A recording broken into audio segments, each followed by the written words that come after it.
Hare Krishna, Radhe Radhe. Welcome to my channel Laddu Gopal ji की सेवा ज्ञान भक्ति। तो आज के इस वीडियो में हम जानने वाले हैं योगिनी एकादशी के बारे में। जी हाँ, योगिनी एकादशी जो कि पड़ रही है कल यानी 24 जून को।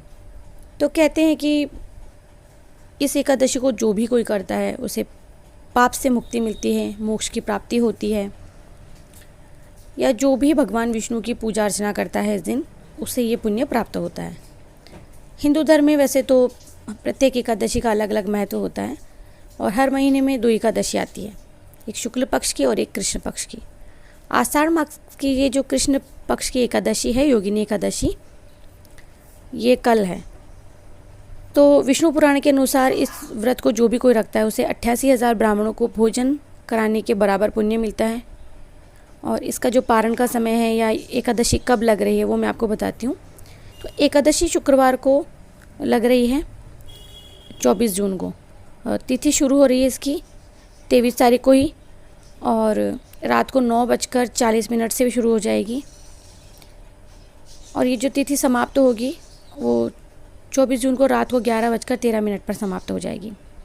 अगर आप पारण का समय जानें तो पारण का समय है 25 जून को सुबह 5:52 से 8:32 पर। ठीक है। इस एकादशी का महत्व क्या है? योगिनी एकादशी का व्रत करने से व्यक्ति के जीवन में, कोई भी व्यक्ति हो, सुख और समृद्धि का वास होता है। भगवान विष्णु जी के साथ साथ में माँ लक्ष्मी जी का आशीर्वाद प्राप्त होता है। माना जाता है कि इस दिन व्रत रखने से 88,000 ब्राह्मणों को भोजन कराने के बराबर पुण्य मिलता है।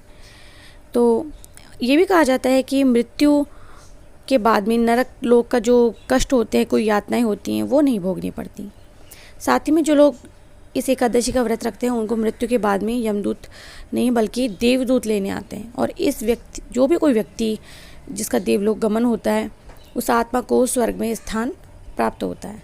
साथ ही योगिनी एकादशी जो है, इसके व्रत का जो पुण्य है भगवान विष्णु की कृपा से दुगना मिलता है और उस व्यक्ति को मोक्ष की प्राप्ति होती है।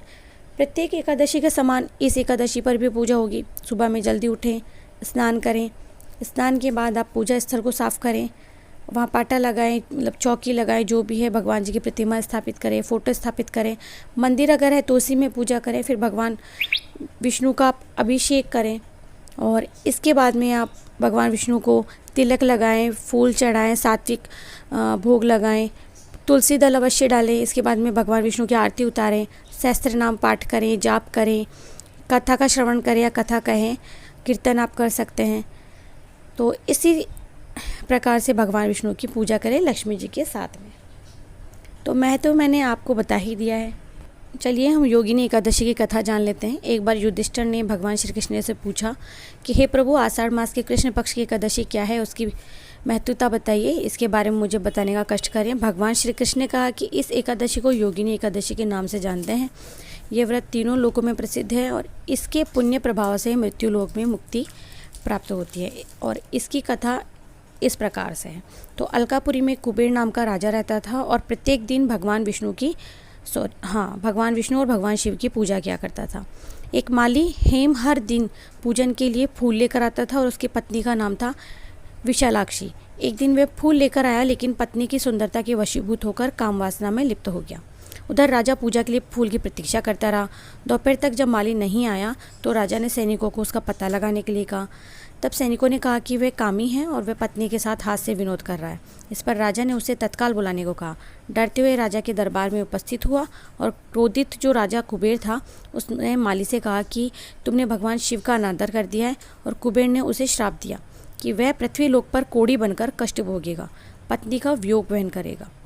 श्राप के कारण माली हेम स्वर्ग से पृथ्वी लोक पर गिर गया और उसे कोढ़ हो गया। उसकी पत्नी भी गायब हो गई। भूख प्यास से जंगल में भटकता रहा। उसने भयंकर दुख भोगे। एक दिन वह मार्कंडे ऋषि के आश्रम में पहुंचा और इसके बाद उस ऋषि के चरणों में दंडवत हो गया। तब ऋषि ने उससे पूछा कि इतना कष्ट भोगने के क्या कारण है, ऐसे तुमने कौन सा कर्म किया है। तब उस हेम माली ने पूरी घटना उसको बताई। तब ऋषि ने कहा कि तुमने सत्य घटना के बारे में बताया, इसलिए तुमको एक व्रत के बारे में बताता हूँ। यदि तुम आषाढ़ मास की जो योगिनी एकादशी इसका व्रत करोगे तो सारे पाप नष्ट हो जाएंगे। जैसा ऋषि ने बताया था वैसे ही हेम माली ने विधि से इस व्रत को किया और भगवान विष्णु का पूजन भी किया। तो उस व्रत के प्रभाव से उसके सारे पाप मिट गए। वह पहले के स्वरूप हो गया और उसकी पत्नी भी उसे मिल गई। वह सुखी पूर्वक अपना जीवन व्यतीत करने लगा। तो ये थी योगिनी एकादशी की कथा। आशा करती हूँ कि आप लोगों ने कथा सुनकर आनंद लिया होगा। तो योगिनी एकादशी के अनुसार प्रत्येक एकादशी की पूजा की जाती है और प्रत्येक एकादशी की तरह ही आप योगिनी एकादशी की भी पूजा करें। तो ये इस एकादशी को करने से जो लाभ मिलता है वो है कि हमारे पाप नष्ट हो जाते हैं और हमें यमदूत नहीं लेने आते, देवदूत लेने आते हैं। आशा करती हूँ आपको वीडियो पसंद आएगा। अगर पसंद आता है तो प्लीज़ वीडियो को लाइक कीजिए, चैनल को सब्सक्राइब कीजिए। मैं मिलती हूँ नेक्स्ट वीडियो में। तब तक के लिए हरे कृष्णा, राधे राधे।